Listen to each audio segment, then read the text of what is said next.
আসসালামু আলাইকুম বন্ধুরা, ফটোশপ ফ্রি বাংলা টিউটোরিয়ালে আপনাদের সবাইকে স্বাগত।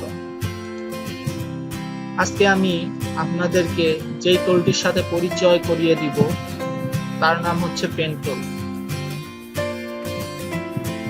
ফটোশপ ইলাস্ট্রেটরে পেন টুলের প্রচুর ব্যবহার রয়েছে। শুধু ফটোশপ ইলাস্ট্রেটর নয়, অ্যাডোবের যতগুলো প্রোডাক্ট রয়েছে সবগুলোতে পেন টুলের ব্যবহার রয়েছে। তো আমি আজকে দেখাবো পেন টুল দিয়ে কিভাবে কাজ করতে হয়। এর জন্য আমরা প্রথমে ফাইলে গিয়ে একটি ইমেজ ওপেন করতে পারি। দেখুন, আমরা চাইলে ব্যাকগ্রাউন্ড রিমুভ অনেক টুল দিয়েই করতে পারি, যেমন কালার রেঞ্জ রয়েছে, সিলেকশন টুল রয়েছে, এগুলো দিয়ে আমরা ইচ্ছা করলে ব্যাকগ্রাউন্ড রিমুভ করতে পারি। কিন্তু পেন টুল দিয়ে যত সুন্দরভাবে ব্যাকগ্রাউন্ড রিমুভ হবে, আপনার অন্য টুল দিয়ে এত সুন্দর ব্যাকগ্রাউন্ড রিমুভ হবে না। আর পেন টুল দিয়ে সিলেকশন করার কতগুলো কারণও রয়েছে, সুবিধাও রয়েছে। যেমন আপনি এখানে ব্যাকগ্রাউন্ড রিমুভ করলেন, সিলেকশন টুল দিয়ে রিমুভ করলেন, কিন্তু পরবর্তীতে সেটি যদি আপনি জেপিজি ফাইলে সেভ করেন তাহলে সেটি আর এডিট করতে পারবেন না। কিন্তু আপনি যদি পেন টুল দিয়ে ব্যাকগ্রাউন্ড রিমুভ করেন তো অবশ্যই যদি আপনি প্যাতে গিয়ে সেটিকে সেভ করে নেন তাহলে অবশ্যই সেটি আপনি যদি ইমেজ ফাইলও হয় তারপরেও আপনি সেটিকে এডিট করতে পারবেন। তো দেখুন, আমরা চাইলে সিলেকশন টুল দিয়ে এভাবে ইমেজটিকে সিলেক্ট করে আমরা একটু সিলেকশনকে বাড়িয়ে নিলাম, তারপরে কন্ট্রোল শিফট আই প্রেস করি, তারপরে ব্রাশ টুল দিয়ে জাস্ট ব্যাকগ্রাউন্ড থেকে রিমুভ করে দিই।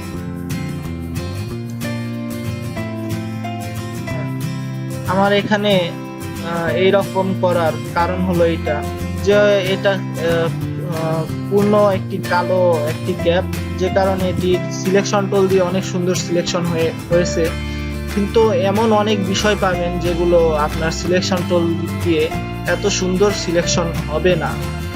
তো সেই সিলেকশনগুলো করার জন্য আপনাকে অবশ্যই পেন টুল ইউজ করতে হবে।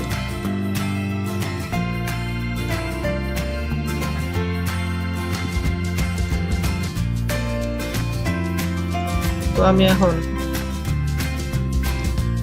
আপনাদেরকে পেন টুলের কাজ দেখাবো। আমরা এই ইমেজটিকে সিলেক্ট করি। আমরা এখান থেকে চাইলে পেন টুল সিলেক্ট করতে পারি, অথবা কিবোর্ড থেকে পি চাপার মাধ্যমেও পেন টুলটি সিলেক্ট করতে পারি। আমরা এই ইমেজটি নিয়ে কাজ করব। তো আমরা এই ইমেজটিকে জুম করে নিই, এর জন্য কন্ট্রোল প্লাস বাটন চাপি। তারপর যখন আমরা পেন টুলের কাজ শুরু করব নতুন, তখন আমাদের কার্সরের পেন টুলের নিচে একটি স্টার চিহ্ন থাকবে, কিন্তু যখন আমি এখানে ক্লিক করব তারপরে ওই স্টার বাটনটি চলে যাবে। তারপরে আমরা এখানে একটি ক্লিক করি,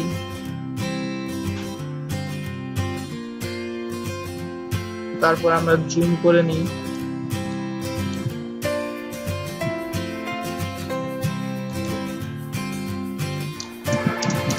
আমরা যে কোনো টুল সিলেক্ট থাকা অবস্থায় যদি স্পেস বার চাপি তো আমাদের হ্যান্ড টুল চলে আসবে। তো আমরা স্পেস বার চেপে ধরে জাস্ট ইমেজটিকে এদিকে নিয়ে আসবো।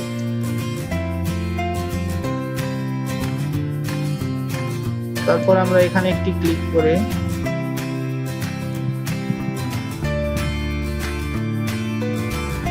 ইমেজটিকে সিলেক্ট করতে পারি। তারপর দেখুন আমরা যদি এদিকে সিলেকশন করতে যাই, তো দেখুন আমাদের এই প্যাথের লাইনটি বাঁকা হয়ে গেছে, কারণ এই যে এটা বড় হয়ে যাওয়ার কারণে এটা বাঁকা হয়ে গেছে। আমরা চাইলে এটাকে ডিলিট করে দিতে পারি। কিবোর্ড থেকে অল্ট কি প্রেস করে জাস্ট এখানে একটি ক্লিক করব। তারপরে আমরা এখানে একটি ক্লিক করি, এখানে একটি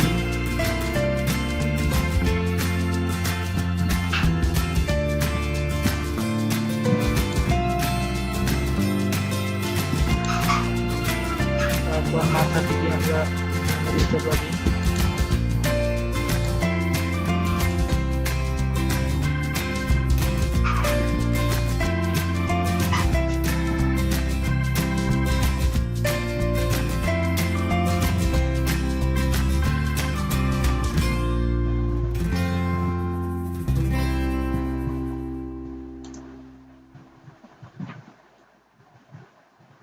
হ্যাঁ, দেখুন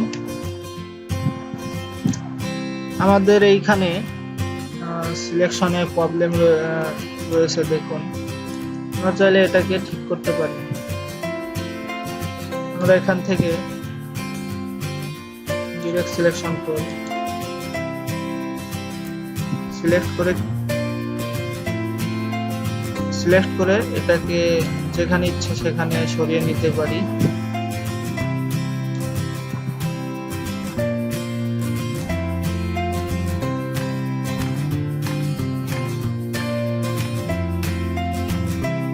তারপর এটাকে টেনে নিয়ে আসলাম, তারপর এটাকে আমরা আরেকটু উঠিয়ে দিব।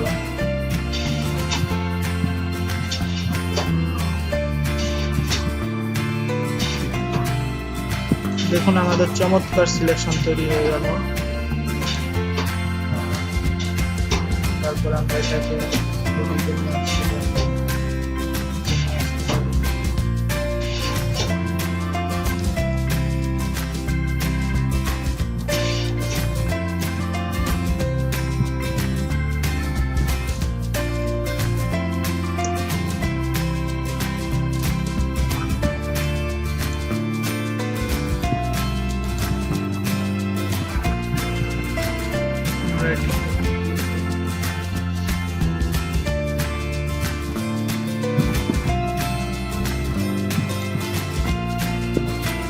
দেখুন আমরা এটি দিয়ে যদি কোনো কিছু সিলেকশন করি, এটি কিন্তু আমরা পরবর্তীতে ডিলিট করতে পারছি।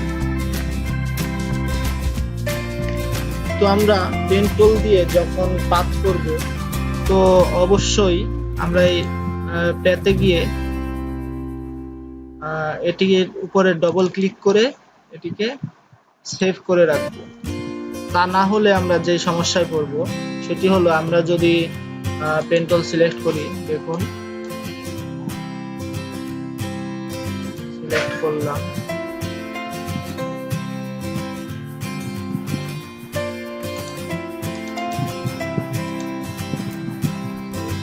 পেন টুল সিলেক্ট করলাম, দেখুন আমাদের আরেকটি লেয়ার তৈরি হয়ে গেল। ভালো কথা। যখন আমরা সেম কাজটি আবার করলাম, তখন আগের প্যাথটি আমাদের ডিলিট হয়ে গেল। দেখুন আমি আবার দেখাচ্ছি, এটা আমি প্যাথ করলাম, তারপর আমরা জাস্ট এখানে এই লেয়ারটিকে ডিসিলেক্ট করলাম, তারপর পেন টুল দিয়ে দেখুন আগের প্যাথটি চলে গিয়েছে। তো এর জন্য আমরা যখন যে কোনো কিছুর প্যাথ করব, অবশ্যই সেটাকে সেভ করে নিব। আর আমরা আরেকটি জিনিস দেখাই, আমরা এটিকে সিলেকশন করি পেন টুল দিয়ে,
আমরা এই আমাদের আগের যে ব্যাকগ্রাউন্ডটি রিমুভ করেছিলাম সেটা পেন্টল দিয়ে করেছিলাম। দেখুন এখানে পেন্টলের ব্যবহার রয়েছে। তো আমরা চাইলে এভাবে পেন্টল দিয়ে ব্যাকগ্রাউন্ড রিমুভ করতে পারি। এখন দেখুন, ধরুন আমাদের এখানে ধরুন কোনো একটি পয়েন্ট অ্যাড করার দরকার। যদি আমাদের সিলেকশনটি কোনো সমস্যা হতো, কোথাও যদি কোনো পয়েন্ট অ্যাড করার দরকার হতো, আমরা আগে অ্যাড অ্যাঙ্কর পয়েন্ট দিয়ে সেটিকে অ্যাড করতাম। কিন্তু ফটোশপ সিসি ভার্সনে এই পেন্টলের মধ্যেই আমরা অ্যাড ডিলেট করতে পারবো। দেখুন এখানে অটো অ্যাড ডিলেট অপশনটি রয়েছে। আমরা যদি এখানে ক্লিক করি তো দেখুন আমাদের অ্যাঙ্কর পয়েন্টটি ডিলেট হয়ে গেল। আবার আমরা যদি চাই আমরা এখানে একটি অ্যাঙ্কর পয়েন্ট তৈরি করতে পারি। দেখুন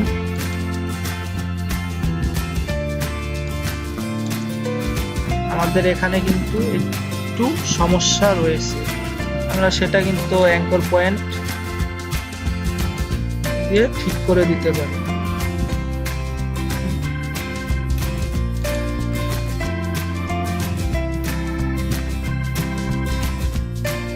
এভাবে আমরা অ্যাঙ্কর পয়েন্ট অ্যাড ডিলেট এগুলো আমরা করতে পারি। দেখুন এখান থেকে চাইলে আমরা ডিলিট করে দিতে পারি, আমরা এটিকেও ডিলিট করে দিতে পারি। তো আমি দেখালাম কিভাবে আপনি অ্যাঙ্কর পয়েন্ট অ্যাড এবং ডিলিট করবেন।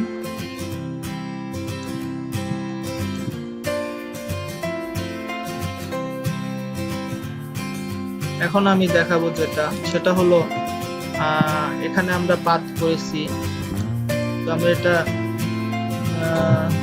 নিচে একটি লেয়ার নিব, লেয়ারের রং দিব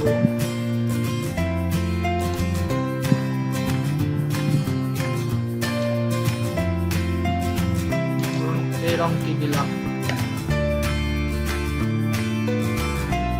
অল্টার ব্যাকস্পেস প্রেস করি, আমাদের লেয়ারটি এই রঙে পরিবর্তন হয়ে গেল।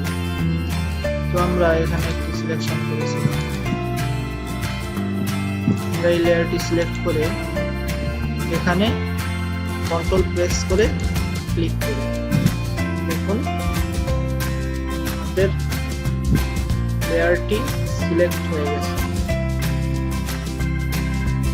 তো আমরা কন্ট্রোল শিফট আই প্রেস করি, এখন আমরা ইরেজার টুলটিকে সিলেক্ট করি।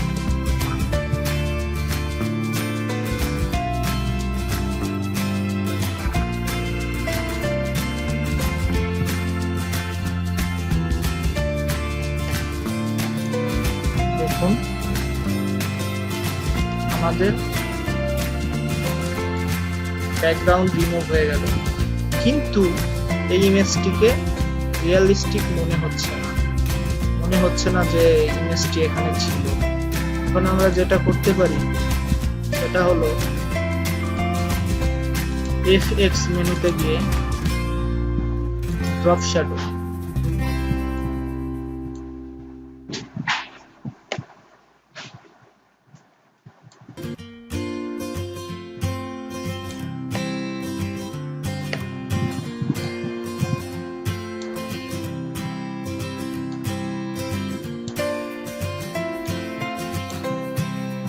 ডিসটেন্সকে আমরা একটু বাড়িয়ে দিলাম।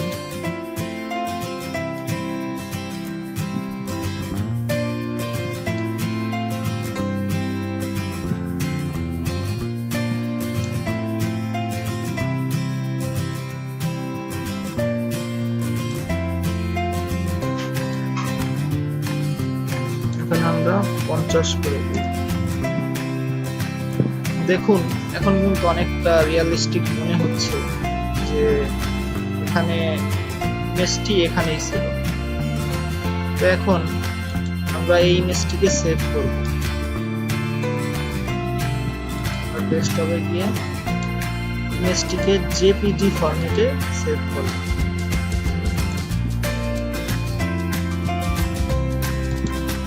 তারপর আমরা এই ইমেজটি ডিলিট করে দিই।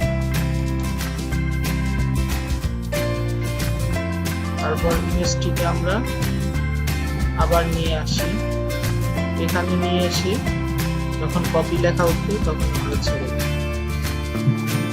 তারপরে দেখুন আমরা যখন ট্যাবে যাব তখন দেখুন ওই যে আমরা আগে ট্যাপ করেছিলাম সেটা কিন্তু এখনো রয়ে গেছে। আমরা চাইলে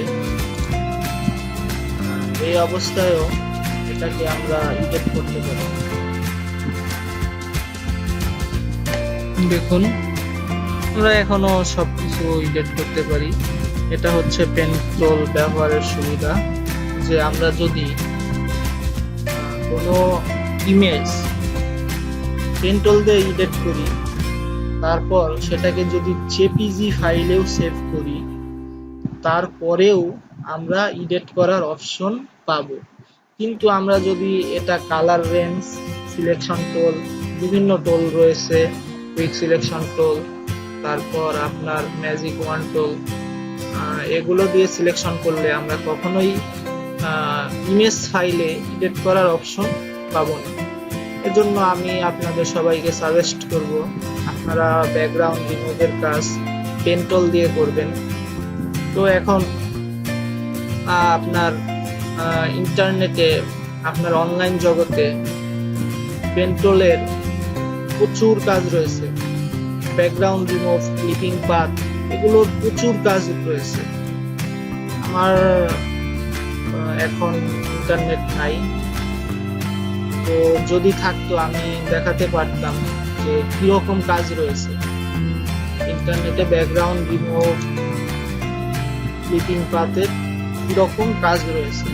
তো এর জন্য আপনি জাস্ট যে কোনো একটি ব্রাউজারে যাবেন,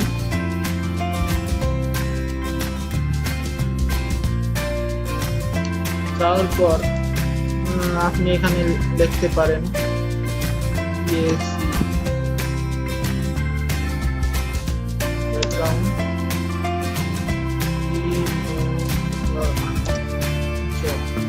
এটি লিখে আপনি সার্চ দিবেন। তারপরে দেখবেন অনেকগুলো লেয়ার, অনেকগুলো লিঙ্ক চলে আসবে, যেখানে আপনার আপওয়ার্ক, ফাইবার, বিভিন্ন ওয়েবসাইট পাবেন। তো সেগুলোতে ঢুকে দেখবেন কি পরিমাণে আপনার ব্যাকগ্রাউন্ড রিমুভ, ক্লিপিং পাথ, মানে পেন টুলের কিরকম কাজ রয়েছে সেগুলো দেখতে পারবেন। শুধু পেন টুল দিয়ে ব্যাকগ্রাউন্ড রিমুভ করা যায় সেটা না, পেন টুলের অনেক ব্যবহার রয়েছে। আপনি পেন টুল দিয়ে বিভিন্ন ডিজাইন তৈরি করতে পারেন। আপনি চাইলে পেন টুল দিয়ে বিভিন্ন শেপও তৈরি করতে পারেন। যেমন আপনি নিউ একটি লেয়ার নিন, ওকে প্রেস করেন, এখন পেন টুল সিলেক্ট করেন, এখন এটাকে শেপ মোডে নিয়ে যান। এটার মাধ্যমে আপনি বিভিন্ন ডিজাইন তৈরি করতে পারেন।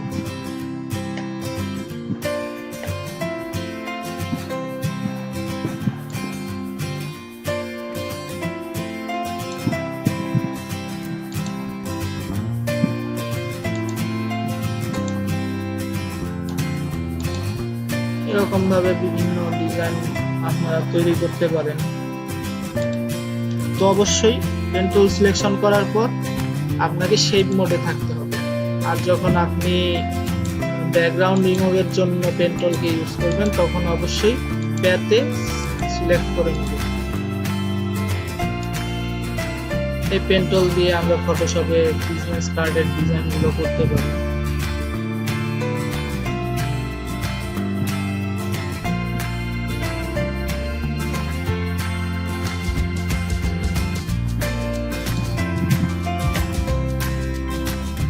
আমি এখানে একটি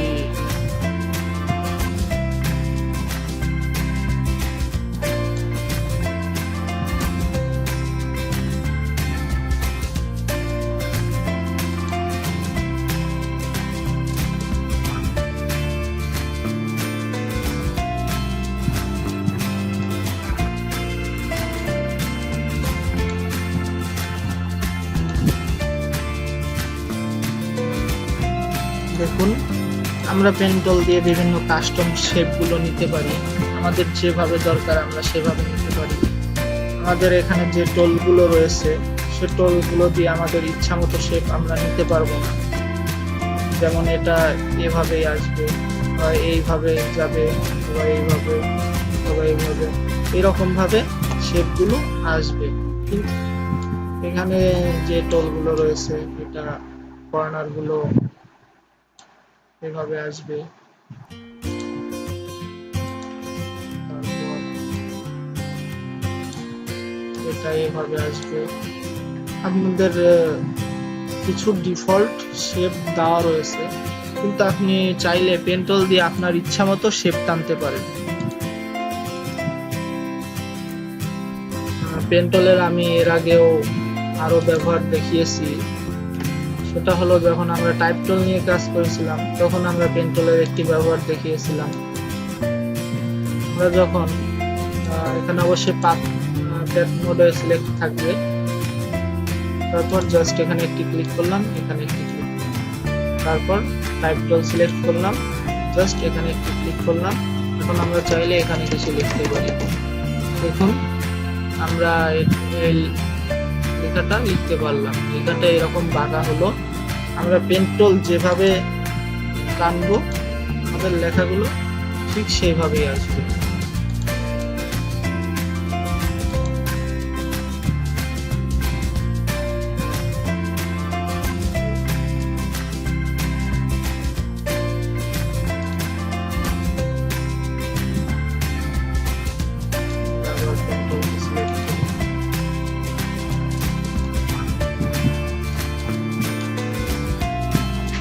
এখন আমরা টাইপ টুল সিলেক্ট করি, তারপরে কার্সর যখন এমন হবে তখন আমরা টেক্সট লিখতে থাকি।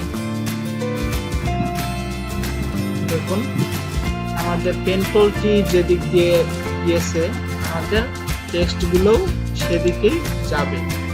তো আমরা পেন্টল দিয়ে এরকম বিভিন্ন কাজও করতে পারি। তো এই ছিল পেন্টল নিয়ে আলোচনা। পরবর্তী টিউটোরিয়ালে অন্য কোনো টুল নিয়ে আলোচনা করব ইনশাআল্লাহ। ততক্ষণ ভালো থাকবেন।